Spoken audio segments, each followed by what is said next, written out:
Hello दोस्तों, नमस्कार। आप सभी का आचार्य अड्डा यूट्यूब चैनल पर स्वागत है। तो अभी हम राजन सीरीज के डीएलएड के तृतीय सेमेस्टर के समावेशी शिक्षा के ऑब्जेक्टिव क्वेश्चन करा रहे हैं। पिछले 4 वीडियो में हम प्रश्न संख्या 1 से 216 तक करा चुके हैं। आइए इस वीडियो में प्रश्न संख्या 217 से कराते हैं। तो प्रश्न संख्या 217 है कि कक्षा में छात्रों को प्रश्न पूछने के लिए ऑप्शन है प्रेरित करना चाहिए, हतोत्साहित करना चाहिए, अनुमति नहीं देना चाहिए, रोक देना चाहिए। तो कक्षा में छात्रों को प्रश्न पूछने के लिए प्रेरित करना चाहिए। ठीक। अगला क्वेश्चन है प्रश्न संख्या 218, निम्न में से क्या समावेशी कक्षा में शिक्षक की भूमिका नहीं है। ऑप्शन है शिक्षक को बच्चों को हतोत्साहित करना चाहिए, शिक्षक को बच्चों को उचित निर्देशन प्रदान करना चाहिए, शिक्षक को निःशक्त बच्चों पर ध्यान देना नहीं देना चाहिए, इनमें से कोई नहीं। तो इसका ऑप्शन हो जाएगा श, शिक्षक को निःशक्त बच्चों पर ध्यान नहीं देना चाहिए। ठीक। अगला क्वेश्चन है प्रश्न संख्या 219, निम्न में से कौन सा संज्ञानात्मक क्षेत्र से संबंधित है। ऑप्शन है अनुप्रयोग, अनुमूल्यन, ज्ञान, बोध। तो इसका उत्तर हो जाएगा अनुमूल्यन। आइए अगले क्वेश्चन की तरफ हम सभी बढ़ते हैं। अगला क्वेश्चन मेरा है प्रश्न संख्या 220। इसमें करा यदि शिक्षक कक्षा में एक छात्र को समस्यात्मक बालक के रूप में पाता है तो उसे, ऑप्शन है बच्चे को नजरअंदाज कर देना चाहिए, बच्चे को दंड देना चाहिए, बच्चे को परामर्श देना चाहिए, बच्चे को घर वापस भेज देना चाहिए। तो इसका उत्तर हो जाएगा स, बच्चे को परामर्श देना चाहिए। अगला क्वेश्चन है एनसीटीई का मुख्यालय स्थित है। ऑप्शन है नई दिल्ली, जयपुर, भोपाल, अहमदाबाद। तो एनसीटीई का मुख्यालय नई दिल्ली में है। ठीक। अगला क्वेश्चन है बच्चे की वृद्धि मुख्यतः संबंधित है। ऑप्शन है सामाजिक विकास से, शारीरिक विकास से, नैतिक विकास से, भावात्मक विकास से। इसका उत्तर हो जाएगा बच्चे की वृद्धि मुख्यतः संबंधित है शारीरिक विकास से। ठीक। अगले क्वेश्चन की तरफ हम बढ़ते हैं। प्रश्न संख्या 223, समावेशी शिक्षा का मुख्य तत्व है। ऑप्शन है पाठ्यक्रम, छात्र, शिक्षक, ये सभी। इसका सही उत्तर हो जाएगा ऑप्शन द, ये सभी। मतलब समावेशी शिक्षा का मुख्य तत्व है पाठ्यक्रम, छात्र और शिक्षक। ठीक। अच्छा, क्वेश्चन नंबर 221 में एक चीज और नोट कर लीजिए, यहाँ पर एनसीटीई है तो इसका आप फुल फॉर्म भी देख लीजिए। ठीक। एनसीटीई का फुल फॉर्म होता है नेशनल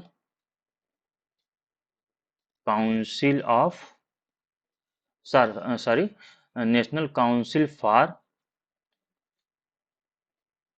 टीचर एजुकेशन। ठीक। आइए अगले क्वेश्चन की तरफ बढ़ते हैं। Question number 224। क्वेश्चन नंबर 224 में कह रहा है कि समावेशी शिक्षा के संस्थापक कौन थे।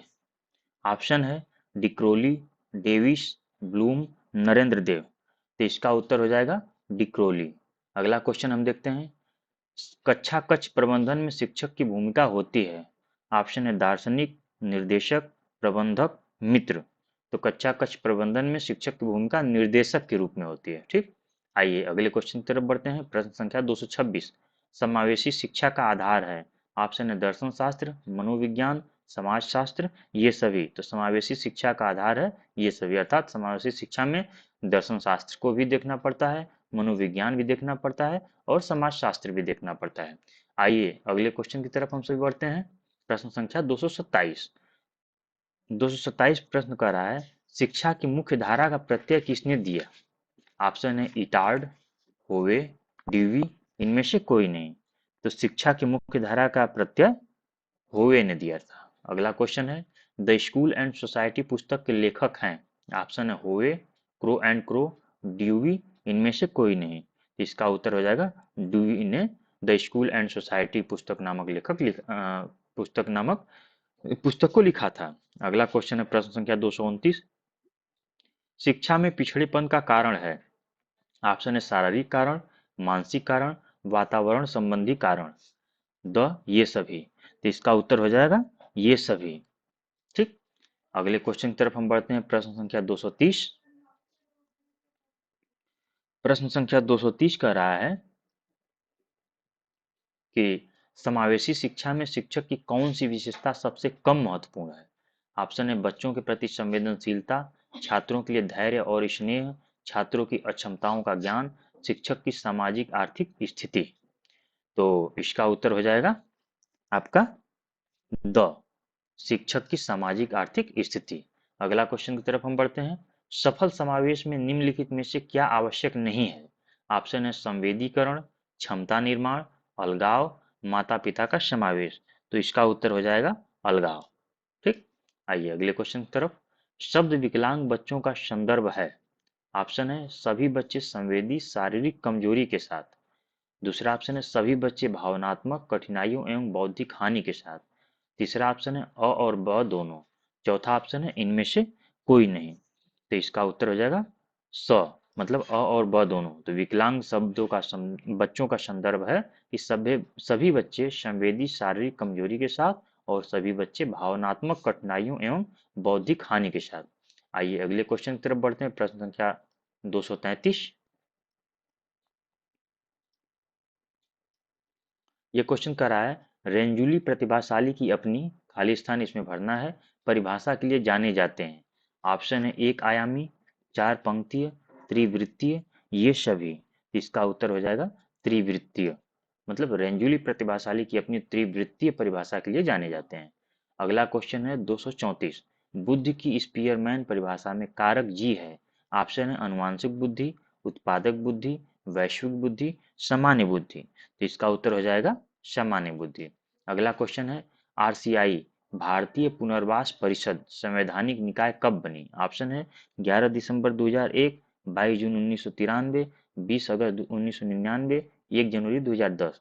तो इसका उत्तर हो जाएगा 22 जून 1993 को आरसीआई अर्थात भारतीय पुनर्वास परिषद संविधान निकाय कब बनी। ठीक, अगर आरसीआई का जो कि हिंदी में इसका फुल फॉर्म दिया भारतीय पुनर्वास परिषद, अगर इंग्लिश में इसे हम देखते हैं कि इसका इंग्लिश में क्या फुल फॉर्म होगा, क्योंकि कहीं कहीं इंग्लिश का फुल फॉर्म दे देता है। तो आरसीआई का होता है full form rehabilitation rehabilitation council of India. ठीक, अगले क्वेश्चन की तरफ हम बढ़ते हैं। प्रश्न संख्या एस 236। इसमें कह रहा है एसईएन निम्न में से किसके लिए प्रयोग किया जाता है।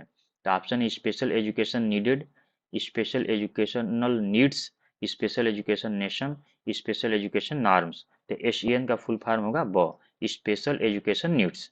एसईएन का फुल फॉर्म होगा स्पेशल एजुकेशन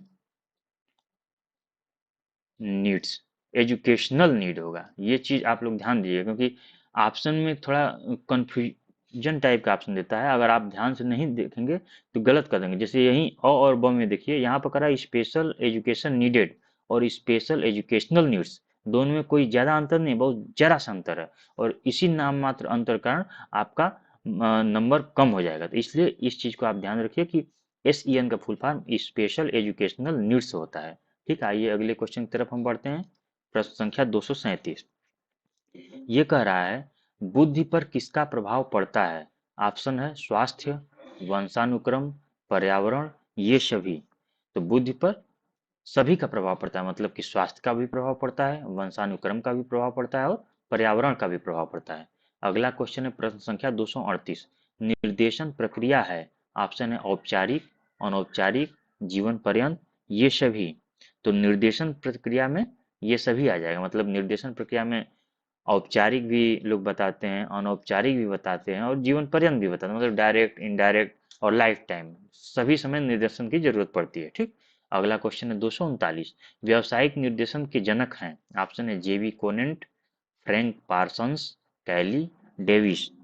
तो इसका उत्तर हो जाएगा फ्रैंक पार्सन्स। व्यावसायिक निर्देशन के जनक फ्रैंक पार्सन्स हैं। अगला क्वेश्चन है अधिगम असमर्थता के कारण क्या है। ऑप्शन है वंशानुगत कारण, जैविक कारण, वातावरण संबंधी कारण, ये सभी। तो इसका उत्तर हो जाएगा ये सभी। ठीक, मतलब अधिगम असमर्थता के कारण वंशानुगत कारण भी हो सकता है, जैविक कारण भी हो सकता है, वातावरण संबंधी कारण भी हो सकता है। आइए अगले क्वेश्चन की तरफ हम बढ़ते हैं। प्रश्न संख्या 241।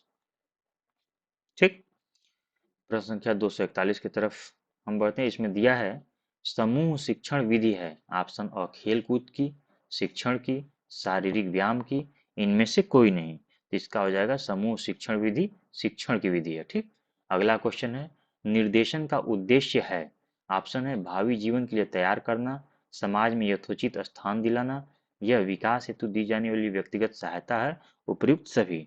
तो इसका भी उत्तर हो जाएगा द उपयुक्त सभी। निर्देशन का उद्देश्य भावी जीवन के लिए तैयार करना, मतलब कि उसके आगामी आने वाले जीवन के लिए तैयार करना, समाज में यथोचित स्थान दिलाना, मतलब समाज में उसको सही स्थान दिया जिससे कि वह सही बात करेगा तभी लोग उसे सम्मान देंगे समाज में। और यह है यह विकास हेतु दी जाने वाली व्यक्तिगत सहायता है। ठीक, अगले क्वेश्चन की तरफ हम बढ़ते हैं। प्रश्न संख्या 243। अधिगम बाधिता शब्द का प्रयोग सर्वप्रथम किया। ऑप्शन सैमुअल ए किर्क, रिशमैन, हेविंगहर्स्ट, इनमें से कोई नहीं। तो इसका उत्तर हो जाएगा सैमुअल ए किर्क ने अधिगम बाधिता शब्द का प्रयोग किया था। अगला क्वेश्चन है निम्न में गत्यात्मक अक्षम बालक कौन नहीं है। ऑप्शन है लूले, लंगड़े, हथकटे। अगला ऑप्शन है पाँव फीरा। अगला ऑप्शन है मनोवैज्ञानिक विकार। और लास्ट ऑप्शन लकवाग्रस्त। तो इसका उत्तर हो जाएगा आपका मनोवैज्ञानिक विकार। ठीक, आइए अगले क्वेश्चन की तरफ हम बढ़ते हैं।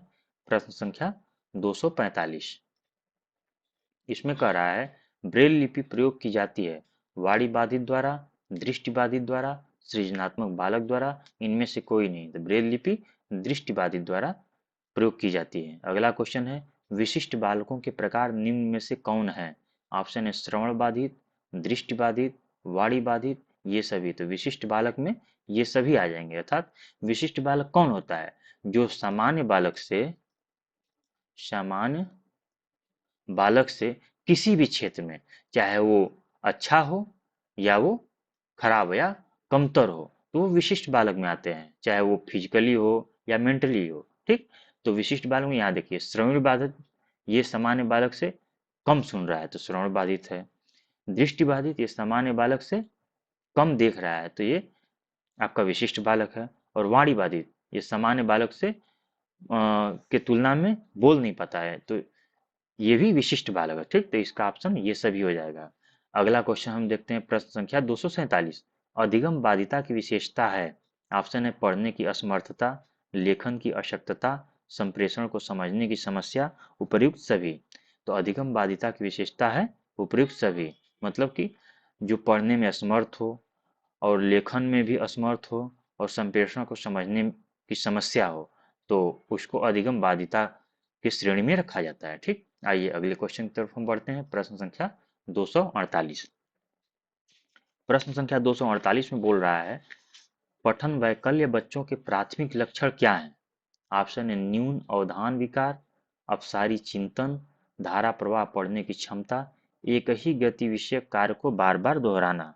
तो इसका उत्तर हो जाएगा श, धारा प्रवाह पढ़ने की अक्षमता। ठीक, पठन वैकल्य बच्चों के प्राथमिक लक्षण है, मतलब उसका पढ़ने से समस्या है। क्या है, पढ़ने से, पठन यहाँ पर वर्ड है, पढ़ने से समस्या है क्या, धारा प्रवाह पढ़ने की अक्षमता। ठीक, अगले क्वेश्चन को देखते हैं हम।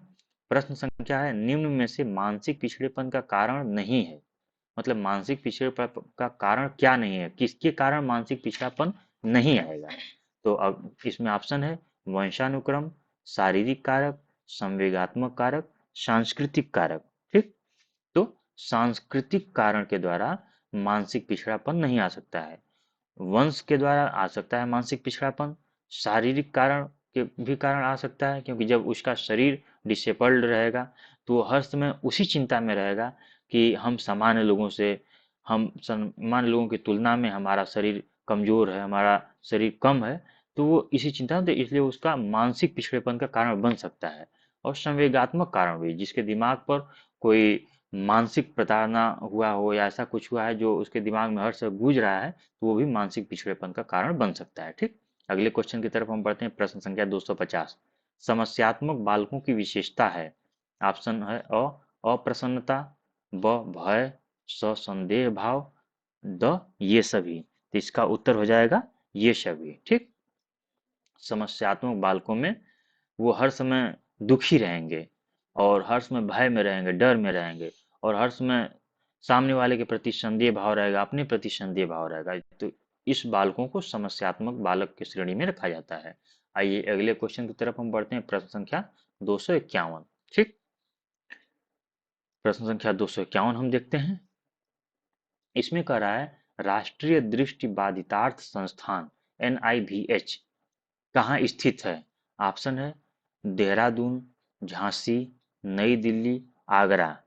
तो ये हमारा स्थित है देहरादून में। कहाँ? राष्ट्रीय दृष्टि बाधितार्थ संस्थान NIVH कहाँ स्थित है? तो ये देहरादून में स्थित है। ठीक, तो अगर जैसे ये हिंदी में यहाँ पर दिया है कि राष्ट्रीय दृष्टि बाधितार्थ संस्थान NIVH का फुल फॉर्म, अगर हम इसे इंग्लिश में देखते हैं तो इसका फुल फॉर्म हो जाएगा NIVH का national institute for the visual handicapped. क्या हो जाएगा इसका full form? National institute for the visual handicapped, for the visual handicapped. ठीक, आइए अगले क्वेश्चन की तरफ बढ़ते हैं हम। प्रश्न संख्या 252। 252 में कह रहा है निम्न में से प्रतिभाशाली बालक का लक्षण नहीं है। ऑप्शन अ जिज्ञासु, झगड़ालू, सृजनात्मकता, अभिव्यक्ति में नवीनता। तो प्रतिभाशाली बालक झगड़ालू नहीं हो सकते हैं। क्या? प्रतिभाशाली बालक झगड़ालू नहीं हो। हाँ, ये बात अलग है कि सामान्य जीवन में भले ही वो प्रतिभाशाली हो और झगड़ालू भी है, लेकिन हमारा हमारे वैज्ञानिक कहते हैं, जो बच्चों पर रिसर्च किए हैं, कि जो एक्चुअल में प्रतिभाशाली बालक होते हैं वह बहुत ही शांत और सुशील होते हैं, वह झगड़ालू नहीं होते हैं। ठीक, अगले क्वेश्चन की तरफ बढ़ते हैं। प्रश्न संख्या 253। मानसिक रूप से पिछड़े बालक की पहचान है। ऑप्शन है अमूर्त चिंतन का अभाव, लघु अवधान विस्तार, दोषपूर्ण शब्दावली, ये सभी। तो उसका उत्तर हो जाएगा ये सभी। ठीक, आइए अगले क्वेश्चन की तरफ बढ़ते हैं। प्रश्न संख्या 254। एक समावेशी कक्षा में शिक्षक को क्या करना चाहिए? ऑप्शन है यह विश्वास करना चाहिए कि प्रत्येक बच्चे में अपनी योग्यताएं एवं शक्ति के अनुसार सीखने की क्षमता है। दूसरा ऑप्शन है अशक्त छात्रों के प्रति दया का भाव प्रदर्शित करना चाहिए। तीसरा ऑप्शन है बच्चों को अपाहिज बच्चा, मंदबुद्धि बच्चा आदि के रूप में वर्गीकृत करना चाहिए। और चौथा ऑप्शन है केवल प्रतिभाशाली एवं योग्य बच्चों पर ध्यान देना चाहिए। तो इसका उत्तर है अ।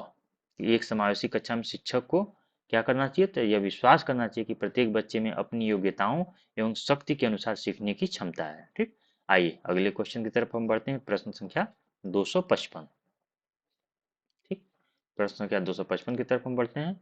इसमें कह रहा है परिवार एवं पास पड़ोस बच्चों के समाजीकरण की मनोवैज्ञानिक एजेंसियां हैं, प्राथमिक समाजीकरण एजेंसियां हैं, मध्य समाजीकरण एजेंसियां हैं, द्वितीयक समाजीकरण एजेंसियां हैं। ठीक, तो परिवार एवं पास पड़ोस बच्चों की प्राथमिक समाजीकरण एजेंसियां हैं, मतलब जब सबसे छोटा बच्चा रहता है, जब वो 6 महीना से 1 साल और 1 साल से जब आगे बढ़ता है, तो उसके दिमाग पर विकास सबसे पहले किसका पड़ता है? तो उसके माता पिता का, उसके परिवार का, उसके आस पड़ोस का। तो इसलिए परिवार को और पास पड़ोस के को प्राथमिक समाजीकरण एजेंसियां कहते हैं। ठीक ना, आगे हम अगला क्वेश्चन को देखते हैं। प्रश्न संख्या 256। विशिष्ट बालकों के अंतर्गत आते हैं। ऑप्शन है मंदबुद्धि बालक, प्रतिभावान बालक, बाल अपराधी, ये सभी। तो इसका उत्तर हो जाएगा ये सभी। अभी आप लोगों को पिछले वाले प्रश्न बताया था कि विशिष्ट बालक उसे कहते हैं जो सामान्य बालक से किसी भी क्षेत्र में या तो ज्यादा हो या तो कम हो, वो विशिष्ट बालक के अंतर्गत आते हैं। आइए अगला क्वेश्चन हम देखते हैं। प्रतिभाशाली बालक का IQ होता है। ऑप्शन अ है 140 से ज्यादा, ब है 90 से कम, स है 90 और द है 50 से कम। तो प्रतिभाशाली बालक का IQ 140 से ज्यादा होता है। ठीक,